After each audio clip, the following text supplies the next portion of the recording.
आपके पास बल भी है, बुद्धि भी है, मीठी मुस्कान भी है, लेकिन वो मीठी मुस्कान सेल्समैन की अलग है और आपकी पतियों के पति से मिलकर वो मीठी मुस्कान ब्रह्मज्ञानी संतों जैसी हो जाए।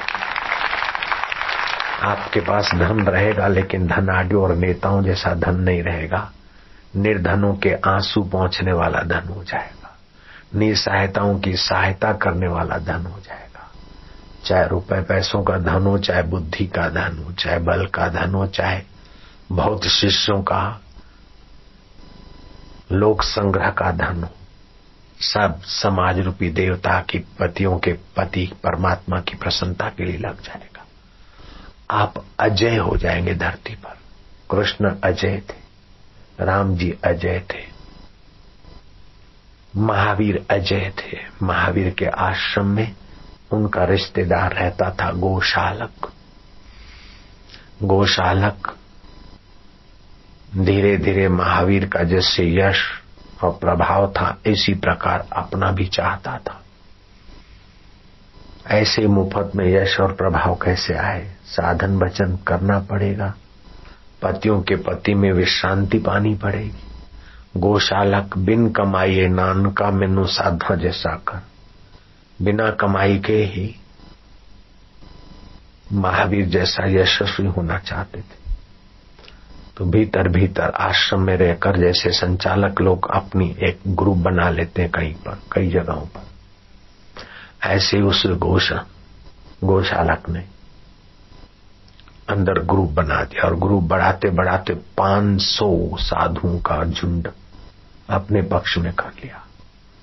महावीर ने जब उसे लगाम डालना चाहा तो घोड़ा बेलगाम हो चुका था। जैसे मुशर्रफ को वहां के प्राइम मिनिस्टर ने लगाम डालना चाहा तो वो मुशर्रफ उसी पर हावी हो गए, जयराम जी की। लेकिन वो प्रधानमंत्री था। यहाँ महावीर बाहर के राजा नहीं है, भीतर के राज्य में प्रवेश पाए। गोशालक को जरा लगाम डाली तो गोशालक लगाम में आया नहीं और आश्रम छोड़कर चला गया 500 साधुओं के झुंड को लेकर। और महावीर के खिलाफ बहुत काम किया उसने। साधु को तो रोटी तो मुफ्त की मिल जाती है और कोई काम ही नहीं है। महावीर ऐसे हैं वैसे हैं, उनके आश्रम में ऐसा है ऐसा है, हमने रह के देखा कुछ भी नहीं है, हमारा अनुभव है हमारा अनुभव है हमारा अनुभव है। जो रहते थे महावीर की रोटी खाते थे, महावीर के नाम से महावीर के चरणों में बैठते थे, भिक्षा पाते थे। वो 500 गद्दारों को लेकर निकला हो और उसने खूब काम किया महावीर के खिलाफ। फिर भी गौशालक को तो मैं बोलता हूं तभी तुम सुनते हो, लेकिन महावीर को तो लाखों लोग, जैनी लोग जानते मानते, करोड़ों लोग महावीर का नाम सुनते। आप अपने चित्त को विश्रांति में ले आओगे, फिर आपका विरोधी अथवा आपसे गद्दारी करने वाले आप कभी सफल नहीं हो सकते। अब वो सफल न हो इसलिए भजन मत करना। भगवान का स्वभाव ही ऐसा है कि एक बार उसका जानो तो फिर उस पतियों के पति को आप छोड़ नहीं सकते। उमा राम स्वभाव जय जाना, जिसने उस परमात्मा राम का स्वभाव जाना फिर उसका भजन किए बिना उसे रहा नहीं जाएगा। वो परमात्मा ऐसे सत स्वरूप है, ज्ञान स्वरूप है, कर्म के नियामक है, कर्म के प्रेरक है, कर्म के फलदाता है और पतियों के पति है और अपने आत्म स्वरूप में बैठे। आप उन्हें पति न मानो फिर भी वो पति है। स्त्री तो बोलती डाइवर्स दे दो, चलो आप हमारे पति नहीं, लेकिन वो पतियों के पति से आप डाइवर्स भी नहीं ले सकते। चलो हम तुम्हारी बात नहीं मानते, तुम्हारी प्रेरणा की कोई जरूरत नहीं, आप मनमानी करो, फिर देखो थप्पड़ खाते हो, उसकी प्रेरणा झक मार के मानते हो। आप उसको पति उसका पतिपना से मुकर नहीं सकते, वो ऐसा पति। आप उसके गुरुपना का त्याग नहीं कर सकते हो। बाह्य गुरु का त्याग करके दूसरा गुरु कर सकते हो, लेकिन वो परमेश्वर गुरुओं का भी गुरु है, ईश्वरों का भी ईश्वर है। ब्रह्मा विष्णु महेश भगवती माता सभी का, वो माताओं की माता है, पिताओं का पिता है। उसे आत्मा ब्रह्म कहते हैं। उसका कोई पिता नहीं है, उसकी कोई माता नहीं है, उसका कोई पति नहीं है। फिर भी भक्तों के भाव को संपन्न करने के लिए वो किसी का बेटा बन जाता है, किसी का सेवक बन जाता है, किसी का सखा बन जाता है। दिखने भर को है, जैसे अर्जुन का सेवक बन गए, सखा बन गए, दिखने भर को थे। अर्जुन की आज्ञा भी मान रहे, लेकिन फिर भी अर्जुन का भी वो पति है। आखिर अर्जुन शरण में पड़े, जिसमें मेरा कल्याण हो गई। परीक्षित कथा सुनते सुनते एक सवाल उभार लाए कि सुखदेव जी महाराज को प्रार्थना की कि भगवान महादेव विरक्त है, भभूत रमाते, उनके पास कोई संपदा नहीं, लेकिन उनके भक्त उनकी आराधना करते तो ऐश्वर्य संपदा आ जाती। और भगवान विष्णु लक्ष्मीपति है, ऐश्वर्य के भंडारों के भंडार उनकी एक पलक मात्र में लहराते रहते। लेकिन विष्णु के भक्त, विष्णु की पूजा करने वाले दरिद्र पाए जाते और शिव को मानने वाले धनाढ्य हो जाते, ऐश्वर्यवान हो जाते। सुखदेव जी ने कहा कि यही सवाल तुम्हारे दादा युधिष्ठिर ने भी पूछा था। भगवान शिव जागृत, स्वप्न, सुषुप्ति, इन तीनों के अहंकार के अधिष्ठाता, तीनों गुणों के। और भगवान नारायण विशुद्ध सत्व में, इसलिए जो उनकी उपासना करते हैं तो उनको ऐश्वर्य मिलता है। और भगवान कहते जो मेरी उपासना करते हैं उनका ऐश्वर्य छीनकर मैं स्वयं मिलने के लिए उनको विघ्न बाधाओं में डालकर परिपक्व करता हूं, अपना आपा दे देता हूं। जिसको ईश्वर चाहिए उसको ऐहिक ऐश्वर्य की विशेष वासना ही नहीं रहती, और जिसको ऐहिक वासना चाहे वो निर्वासनिक शिव का चिंतन करे, और जिसको ईश्वर चाहिए निर्वासनिक सवासनिक से पार नारायण का चिंतन करे। अथवा तो पतियों का पति जो विष्णु होकर बैठा है और शिव होकर बैठा है वही मेरा आत्मा परमात्मा है, उसमें डूबे तो फिर जैसा भी प्रारब्ध हो, ऐश्वर्य का प्रारब्ध हो तो ज्ञानी के जीवन में ऐश्वर्य आ जाएगा, फक्कड़शाही का प्रारब्ध हो तो फक्कड़शाही आ जाएगी। जैसे सुखदेव जी फक्कड़शाही प्रारब्ध वाले, शुक त्यागी कृष्ण भोगी जनक राघव नरेंद्र वशिष्ठ कर्मनिष्ठ सर्वेशाम ज्ञानी नाम समान मुक्ता। सुखदेव जी त्यागी, कृष्ण तो द्वारकाधीश है, जनक मिथिला नरेश, राम अयोध्यापति, वशिष्ठ जी कर्मनिष्ठ है। शुक त्यागी कृष्ण भोगी जनक राघव नरेंद्र वशिष्ठ कर्मनिष्ठ सर्वेशाम ज्ञानी नाम समान। उस पतियों के पति परमात्मा में विश्रांति पाई तो सामर्थ्य आएगा, लेकिन विश्रांति का भोगी न बने। सामर्थ्य असामर्थ्य को जो जानता है वो कौन है, मैं कौन हूं, इसको खोजे और गहरे जाए। आम आदमी के लिए हम कह देते कि 10 माला रोज जपना, 10 प्राणायाम करना, लेकिन इसी जन्म में पतियों के पति से आत्मदेव से ईश्वर से मिलना हो तो फिर गांधी जी के नहीं। गांधी जी रात को जग जाते तो फिर उनका मानसिक जप चलता, दिन में भी प्रार्थना करते, कामकाज से फारग होते तो राम की शांति में पतियों के पति में गोता मार देते। तभी मोहनलाल बापूजी हो गए। जो सबके बाप से मिलते हैं शांत भाव से वो बापूजी बनते, नहीं तो बेटा जी रह जाते। जहां पसण पिरंजो जहां पिरन संधि पचार तिन बिनी खाधार का दर्शन कैखे न करे। या तो उस परमात्मा की लीला को निहारो गहराई से, या तो फिर परमात्मा में शांत और उस पतियों के पति को अपने आत्म रूप में देखो, काम बन जाएगा। आपका तो मंगल होगा, आपका सानिध्य लेने वालों का मंगल होने लगेगा। मंगलानाम अपि मंगलम, मंगलों को, तीर्थों को भी तीर्थत्व देने वाला सामर्थ्य उस साधक में आ जाएगा। तीर्थी बन जाएगा वो, तीर्थ को तीर्थत्व देने वाला। जैसे ज्ञानेश्वर महाराज तीर्थों को तीर्थत्व देने वाले थे, हम उसी में डूबेंगे, उसी में शांति पाएंगे।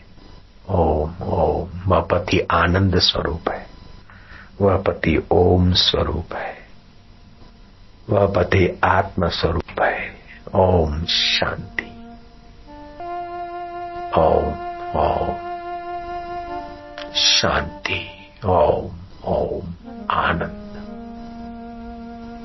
ओम नमो भगवते वासुदेवाय। नारायण, आनंद, माधुर्य, सभी नाम उस पति के।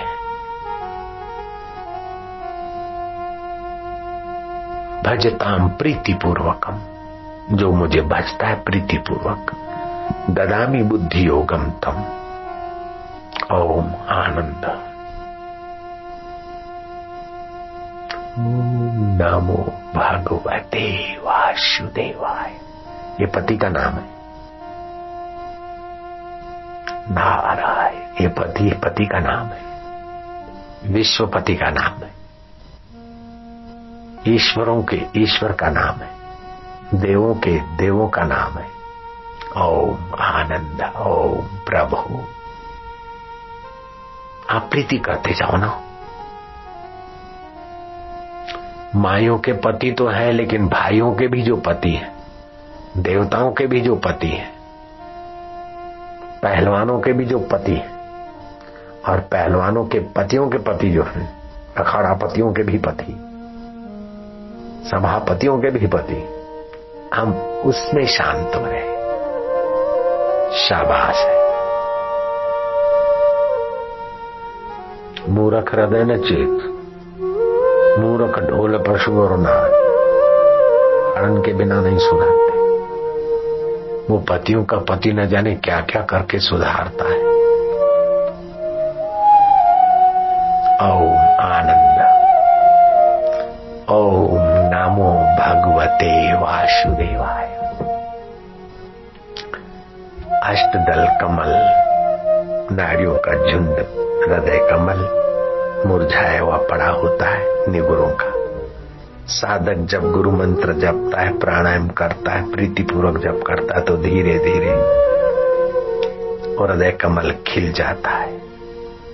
जैसे कमल जल में रहते जल से ऊपर, ऐसे वो साधक संसार में रहते हुए संसार के दुखों से, आकर्षणों से ऊपर उठ जाता है उसका चित्त। मधुर शांति,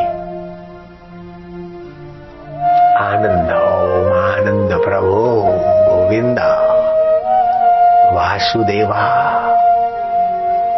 आनंद देवा, माधुर्य देवा। वाह प्रभु, जगतपति, सभापतियों के पति,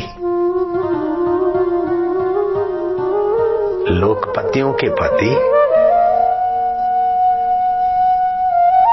तेरी जय हो। तेरा कोई पति नहीं। पालिते थे पति ही, सबका पालन पोषण पाती थी पति ही। पतन से बचाने वाले पति, तो सचमुच में पति था हमारा, दाढ़ी मूछ वालों का भी। हम पतन के रास्ते जाते तो तू रोकता था, दिल में धड़कने बढ़ाता था। जो पतन से रोके वह पति, जो पालन पोषण की प्रेरणा दे, पाले पोषे वो पति। दुनिया के पतियों के पति, ईश्वरों के ईश्वर, देवों के देव। मारा वालुड़ा मेरे प्यारे, आनंद देवा, माधुर्य देवा, शांति देवा, ओ प्रीति देवा पति। दास के शरीरों के पतिपन तो देख लिए, लेकिन तू तो विश्वपति है, पतियों का पति है। पति का शरीर तब तक पति है जब तक तेरी चेतना है, नहीं तो फिर मुर्दा बेचारा। सभापति भी तब तक सभापति है जब तक तेरी सच्चे पति की चेतना है। लोकपति भी तब तक लोकपति है जब तक तेरी चेतना और सूझबूझ है, नहीं तो लोकपति भी मुर्दा। ओ सच्चे पति, हम जान गए, पिया को पहचान गए रे, हो मेरे पति। मारा वालुड़ा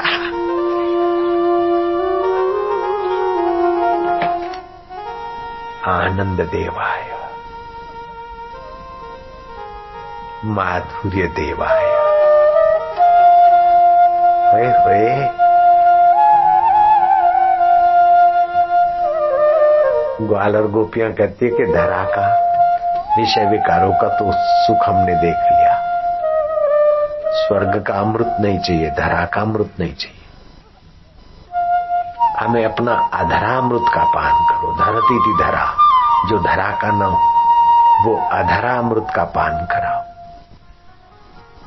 पति ने कहा अच्छा बंसी बजाऊंगा, जो पात्र होंगे वे सुन पाएंगे और उनको ही पिलाऊंगा। बंसी का निमित्त किया। शरद पूनम की रात, वैसे ही मन खिलने की रात थी। सभी पूनमों से विशेष पूर्ण, विशेष आनंद आह्लाद बरसाने वाली शरद पूर्णिमा की रात पसंद की। बंसी बजाई और उस ओमकार को बंसी के द्वारा फूंका और निगाहों से अपना आनंद बरसाया। और ग्वाल गोपियां अधरामृत का पान करने लगे। कोई डोलने लगे, कोई गहराई में खो गए, कोई नाचने लगे, कोई चुप्पी में खो गए, तो कोई आह्लाद में उत्सव मनाने लगे अपनी भावनाओं का। तो कईयों की आंखों में विरह के आंसू, तो कईयों के चित्त में आनंद का उल्लास, कईयों की मति की गतिदाता में ही डूब गई, तो कईयों की मति मतांतरों से पार होकर मति के रस में तृप्ति का एहसास करने लगी। तेरी बंसी में गजब का जादू, हे जगतपति तेरी प्रीति में जगत का जादू।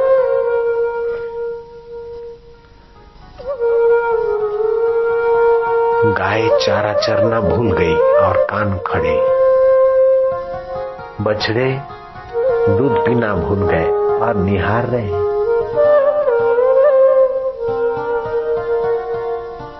गोपी जो इंद्रियों के द्वारा रस को पीने की कला जाने, उसे गोप और गोपी कहते। योगी तो समाधि करके गुफा में पीता है आत्मरस, लेकिन वे बंसी बजते ही सभी गोपियां हो गए। गोपी इंद्रियों के द्वारा पी रही है उस परमेश्वर मस्ती को, परमेश्वर शांति को।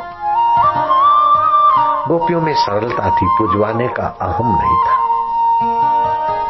हम गुरु बने, हम विशेष बने, हमारे चेले चपाटे हों, ऐसी जिसकी वासना है वो भगवान से दूर फेंका जाता है। फिर उनकी खुशी वासना का रूप ले लेती, उनकी सरलता कपट का रूप ले लेती, उनका सहज आत्म सुख दूसरों की खुशामती का गुलाम बन जाता है। वो कितना आदमी लाचार है कि किसी की खुशामत से अपने को सुख आए, किसी की मेहरबानी पर अपना सुख टिका हो। कोई धन दे, कोई मान दे, कोई वस्तु दे और फिर हम सुखी रहे, वो आदमी कितना कंगाल है। गोपियां ऐसी कंगालियत से पार थी। उनका समर्पण था अपने सतगुरु के प्रति। सत्य स्वरूप में वे अपना अहम मिटाने में तैयार हो गई थी।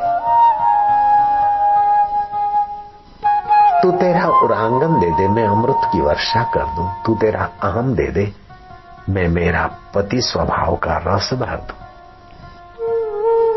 जगतपति ने भर दिया रस। लख लख प्यालियां भर भर पिए चढ़े न मस्ती नैन, एक बूंद उस पति की मस्त करे दिन रहन। आनंद है, माधुर्य है, खुशखबरी है। सिंहस्थ, महासिंहस्थ, परम सिंहस्थ का फायदा मिल रहा है।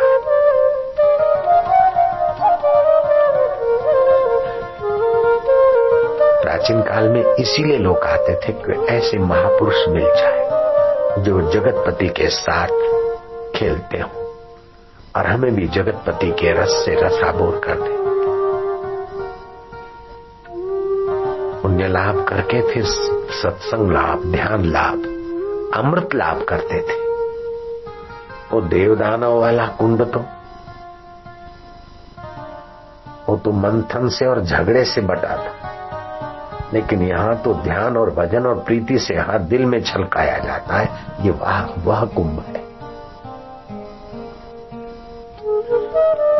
स्वर्ग का अमृत तो पुण्य नाश करता है और सागर का अमृत तो कलह के बाद पीने को मिलता है। लेकिन सत्संग अमृत में जो पतियों के पति का प्रसाद है वो तो शांति, भक्ति और प्रीति वालों को सहज में पिलाया जाता है।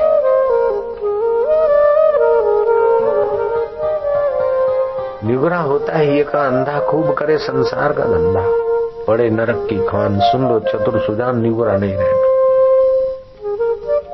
ये सगुरे साधक ही इस अमृत के अधिकारी होते हैं।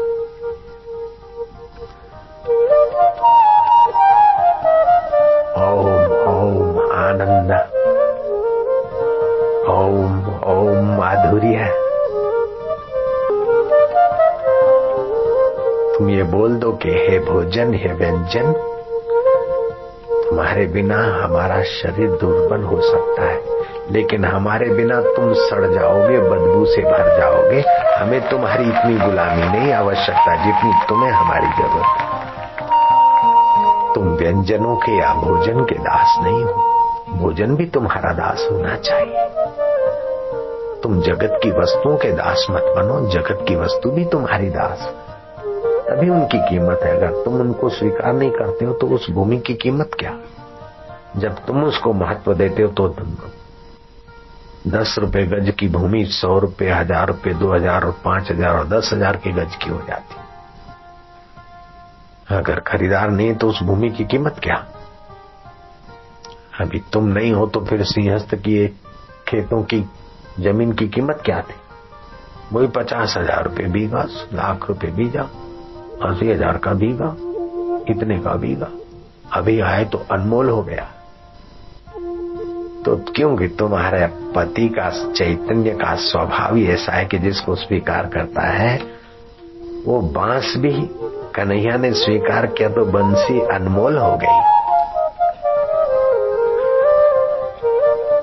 कोई जानता नहीं था लेकिन तुमने खरीद कर अनमोल बना दिया है। बस तुम उसी के हो जाओ, वो तुम्हें ले ले, तुम्हारे मन को खरीद ले, तुम्हारी मति को खरीद ले तुम्हारा पति, तुम अनमोल हो जाओगे।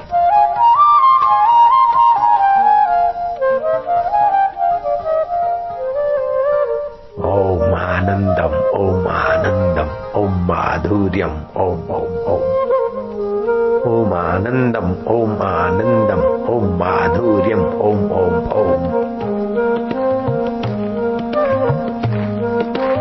ओम आनंदम, ओम आनंदम, ओम माधुर्यम, ओम ओम ओम। ओम आनंदम, ओम आनंदम, ओम आनंदम, ओम ओम ओम। ओम आनंदम, ओम आनंदम, ओम आनंदम, ओम ओम ओम।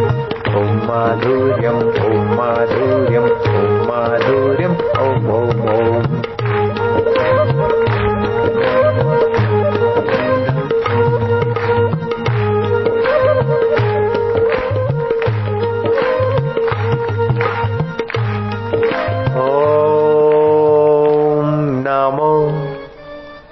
भगवान भगवते वासुदेवा वासुदेवाय आनंद देवाय माधुर्य देवाय ओम नमो भगवते वासुदेवा। दुखी हम नहीं हुए, दुखी मन हुआ, उसको हमने देखा। सुखी हम नहीं हुए, सुखी भी मन हुआ, उसको हमने देखा। हम तो असंग रहे, दुख आए सुख आए, बीमारियां आई तंदुरुस्ती आई। हे गुरु कृपा, तुमने निहाल कर दिया, तेरा बदला क्या चुका है गुरु कृपा। मां तू मेरे हृदय में सदा निवास करियो। ओम नमो भगवते वासुदेवाय इष्ट देवाय आनंद देवाय माधुर्य देवाय ओम नमो भगवते वासुदेवाय।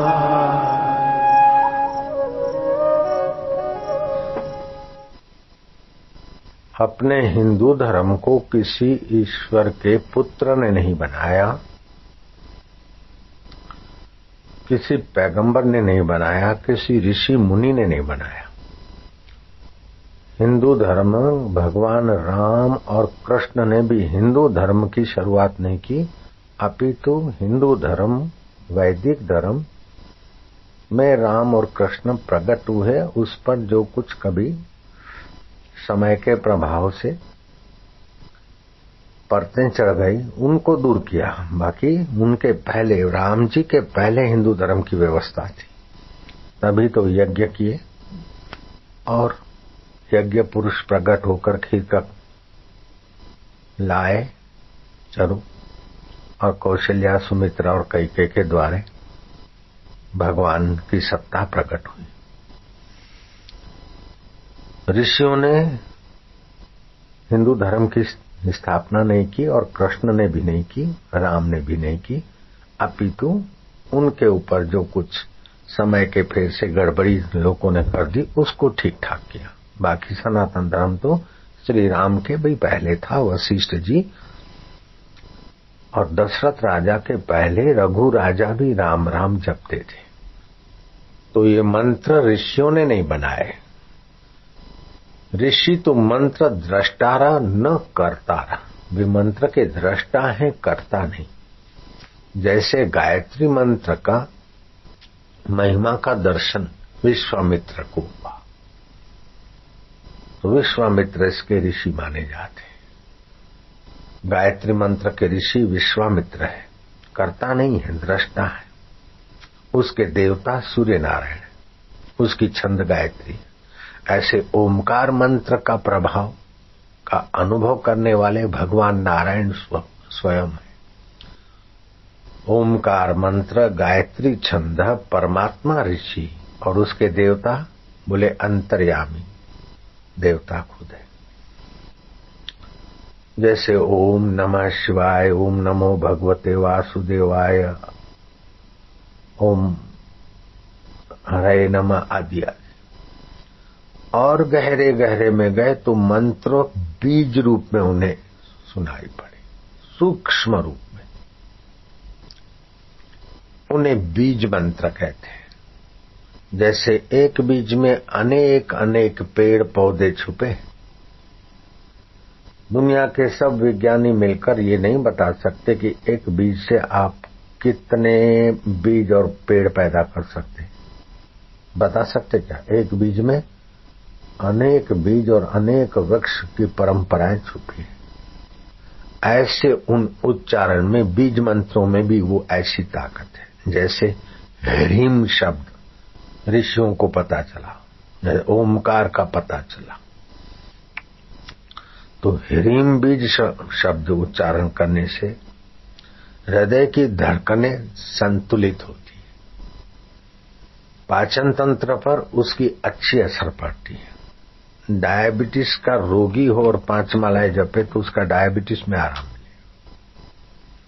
तो खाली ह्रीम शब्द, ऐसे ओम हुम झम, ये तीनों बीज मंत्र है। ओम हुम झम, ओमकार, हूं और दीर्घय, ज जगत का ज और ऊपर बिंदी, 1008 बार जप करे तो राहु जन्म कुंडली वाले के छठे ग्रह में जो बुरी आत्माओं, छठे ग्रह में जो भी दुष्प्रभाव है, 108 बार 10 माला जपने से, करोड़ों रुपया खर्च करने से वो फायदा नहीं होगा जितना इस मंत्र से फायदा हो जाएगा। जिनको बुरी आत्माएं पीड़ा देती है वे लोग भी 1008 बार इस मंत्र का जप करें तो कोई भी बुरी आत्माओं की दाल नहीं गलेगी उसके ऊपर। ओम हुम झम, ओम हुम झम, ओम हुम झम। अगर नींद अच्छी नहीं आती तो ये 3 बीज मंत्र है, जम ओम क्लूम, झम ओम क्लूम, कागज पर लिख दे और तकिए के नीचे रखे, बढ़िया नींद आए। अथवा कंपोज फाई खाने वाले लोगों को जब नींद से हाथ धोने पड़े, नींद नहीं आती, तो मैंने उनको बताया नींद का मंत्र, शुद्धे शुद्धे महायोगिनी महानिद्रे स्वा। इसका जप करते जाओ, कितना भी अनिद्रा करो वो अपने आप ठीक हो जाता। अभी अगर ये मंत्र आपको कराऊं तो आपको जवाई आने लगी, हाँ, नींद का माहौल बन जाएगा। अभी इस समय, अभी तो रात्रि नहीं है और आप भोजन करके नींद के मूड में नहीं हो, लेकिन अभी मैं उच्चारण कराऊं आपको नींद का माहौल बन जाएगा, जवाई आने लगी। मंत्रों का बड़ा भारी प्रभाव है। जैसे 2 शब्द स्नेह के वातावरण को अच्छा बना देते और 2 तू तड़ाके के शब्द वातावरण में अशांति ले आते। इन शब्दों के प्रभाव से नेता कुर्सी पर पहुंचते हैं, कोई मंत्री बनता है तो कोई मुख्यमंत्री बनता है तो कोई प्रधानमंत्री बनता है। ये लौकिक शब्द ही तो है।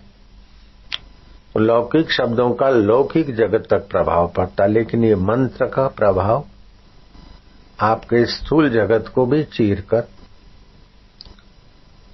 दिव्य जगत में आपका संबंध स्थापित कर देता है, दिव्य आत्माओं के साथ, दिव्य वेव्स और वाइब्रेशनों के साथ आपकी एकाकारता हो जाती। इन मंत्रों का विशेष प्रभाव जागृत करना हो तो रात्रि का सूर्य चंद्र का प्रकाश बंद हुआ और सूर्य प्रकाशित होने में अभी थोड़ा समय है, वो जो समय है उन समय में सारे मंत्र जागृत होते।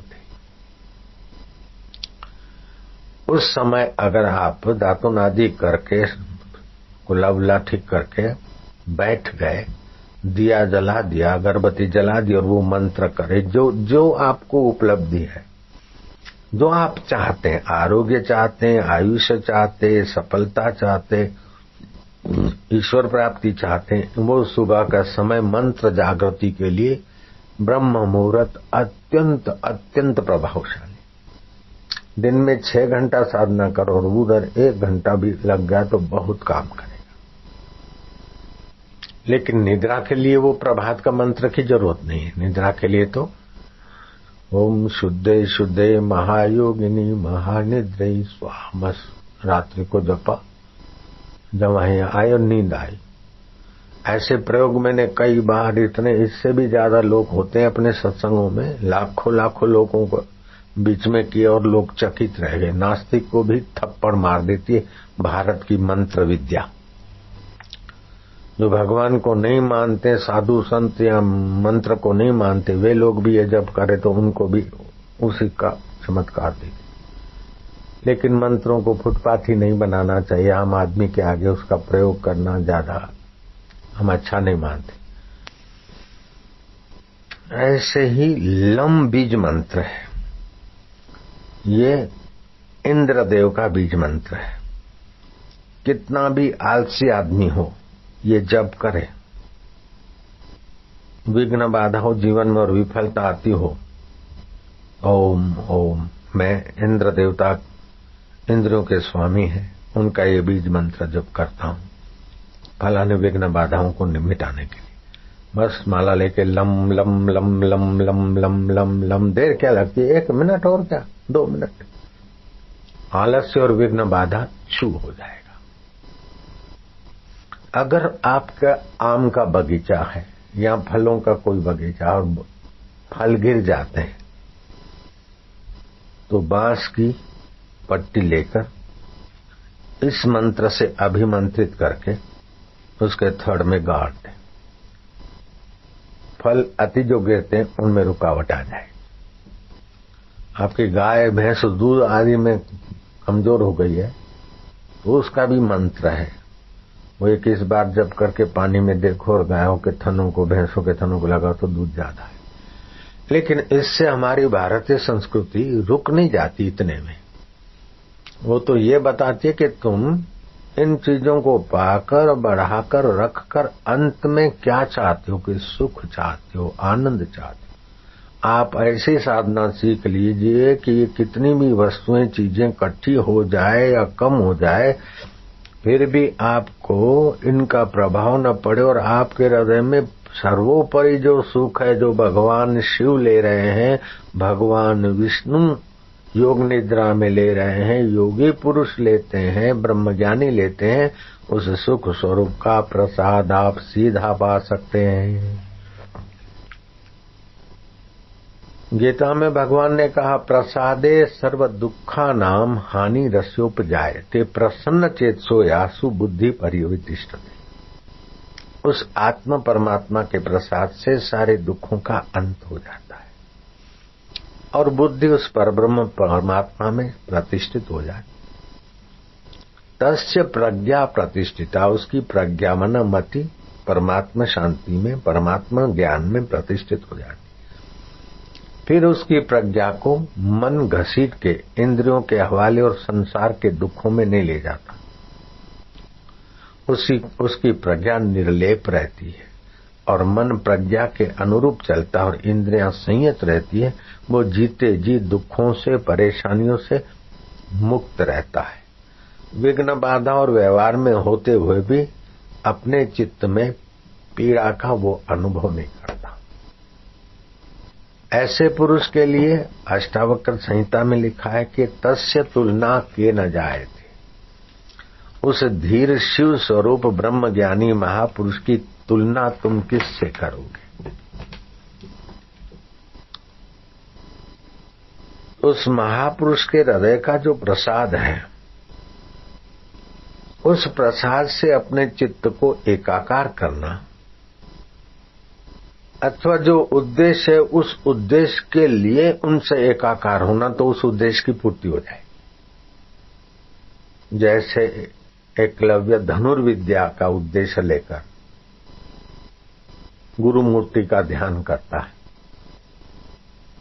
और धनुर्विद्या में इतना निशानबाज हो गया कि भौंकते हुए कुत्ते के मुंह में 7 बाण छोड़ दिए, बाण के ऊपर लीरी बांध दी, जैसे मुंह डबल रोटी हो गया, भर गया। कुत्ता न भौंक सकता है न उसको चोट लगती। अर्जुन ने जब देखा तो अर्जुन दंग रह गया। गुरु ने एकलव्य को, अर्जुन को दिया हुआ वचन के कारण एकलव्य को कहा कि तेरा गुरु कौन है? बोले, गुरुजी आपने आश्रम में रहने से मना की, मैंने मनी मन आपको गुरु मान लिया। यहाँ आपकी ये मूर्ति बनाई है, आपका एक आकार ध्यान करता हूँ। आप धनुर्विद्या के पारंगत है तो आपकी विद्या मुझे प्रेरणा देते हो, मैं ऐसा सीख। तो गुरु किया तो दक्षिणा तो दो भाई। बोले, गुरुजी आज्ञा कीजिए। बोले, तुम्हारे दाएं हाथ का अंगूठा दे।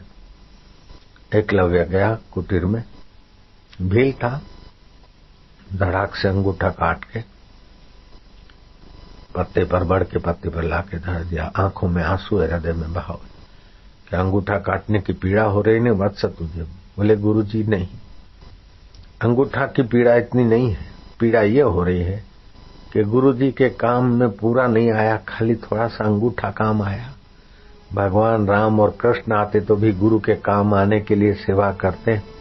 मैं अभागा केवल अंगूठा ही दे पाया, पूरा मुझे गुरु ने नहीं स्वीकारा है। गुरु का हृदय पसीजा बेटे।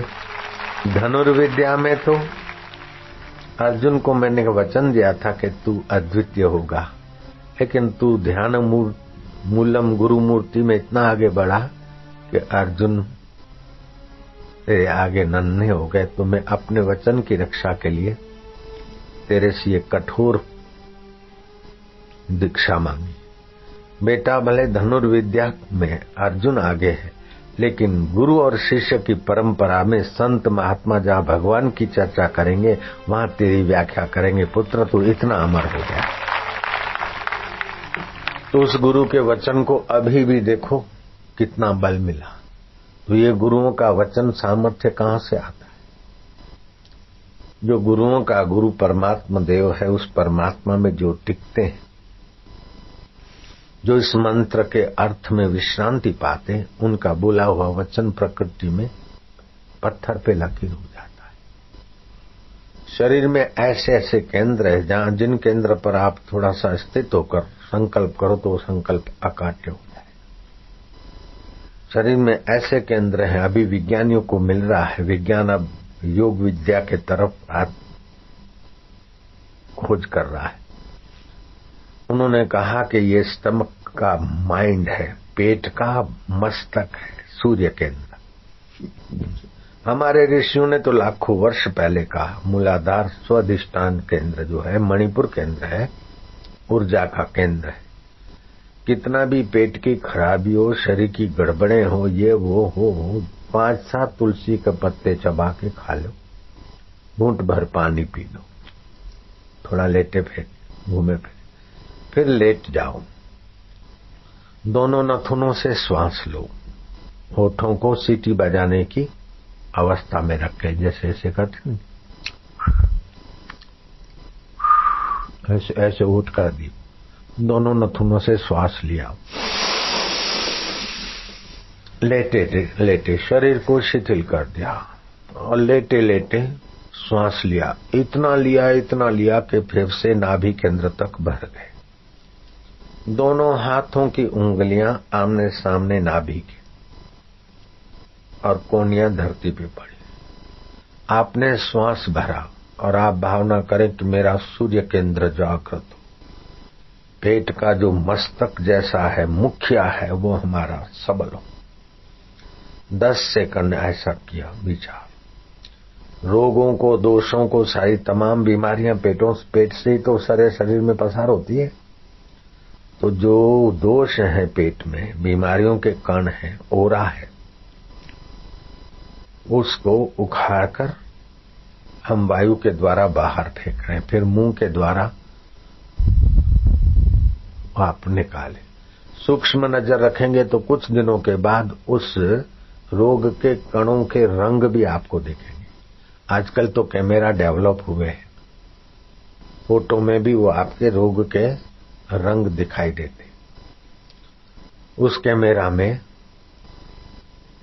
क्रिलियन फोटोग्राफी उसी समय आपका फोटो निकालकर बता सकती है कि आपके शरीर के कौन से रंग रोम कूपों से निकल रहे हैं, आपको कौन सा रोग वो हो सकता है या है, अथवा आपका प्रभाव कैसा है। क्रिलियन फोटोग्राफी के द्वारा भी अनुमान कर रहे हैं। तो आप जब जप करते हैं तो आपकी ऊर्जा ओरा सात्विक होती है, आपके अंदर ईश्वरीय चुंबकत्व जागृत होता है, रोग प्रतिकारक शक्ति जागृत होती है, अनुमान शक्ति जागृत होती है, क्षमा शक्ति जागृत होती है, शौर्य शक्ति जागृत होती है। तो हर मंत्र का अपना प्रभाव है। जैसे टेलीफोन सेल्यूलर आपके पास इतना सा है और 10 नंबर है, लेकिन उस नंबरों को भिन्न भिन्न ढंग से दबाने से भिन्न भिन्न जगह पर, भिन्न भिन्न एरिया, भिन्न भिन्न कंट्री, भिन्न भिन्न दुकान, ऑफिसर, कार्यालय में आदि में घंटी बजती है।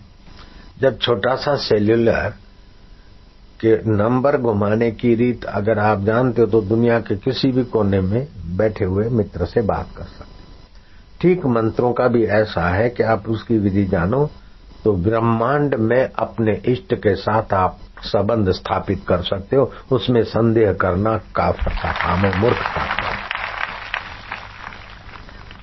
संशय नहीं करना चाहिए। मंत्र जप में 4 बातें अगर आपके पास हैं तो आप बड़े धनी हैं। बाहर से कंगाल व्यक्ति दिखता हो फिर भी महाधनी। एक तो उसको श्रद्धा, जितनी जोरदार उतना फायदा जोरदार। दूसरी तत्परता, तीसरा संयम और चौथी एकाग्रता। जितने अंश में है उतना वो व्यक्ति मंत्र जगत का अद्भुत फायदा लेने का अधिकारी है। श्रद्धा, तत्परता, संयम और एकाग्रता। उसके साथ मंत्र विज्ञान को जानने वाला महापुरुष मिल जाए, उस महापुरुष की भी साधना में गति हो, और वो महापुरुष जब आपको मंत्र दीक्षा दे तो अपने परब्रह्म परमात्मा में और उन केंद्रों में गोता मार के फिर मंत्र दे तो वो मंत्र चेतन हो जाता है। जैसे केबल तो बहुत है, लेकिन पावर हाउस के थंबे से जुड़ा हुआ छोटा सा केबल भी आपके घर के सभी साधनों में जान भर देता है।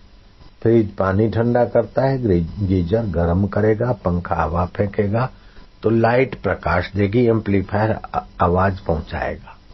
केवल पावर हाउस से जुड़ा हुआ केबल।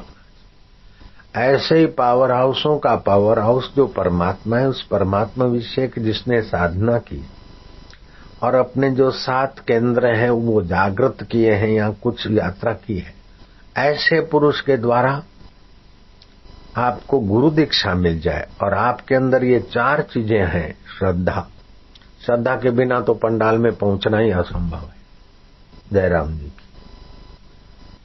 दूसरी तत्परता, तीसरी एकाग्रता और चौथा संयम।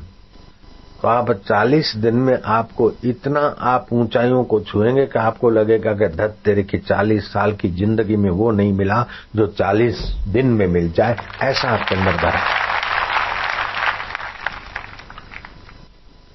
घुटने दुखने लगे और आंखें कमजोर होने लगे उसके पहले, कान बहरे होने लगे उसके पहले सत्य का संग सुन ले, परमेश्वर का ध्यान कर ले।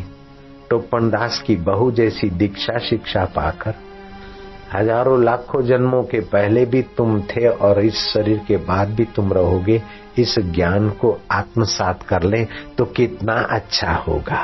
कुटुंबी शमशान में छोड़ाए उसके पहले कोई गुरु आपके मन को आपके अंतर आत्मा में ले जाए तो कितना अच्छा होगा।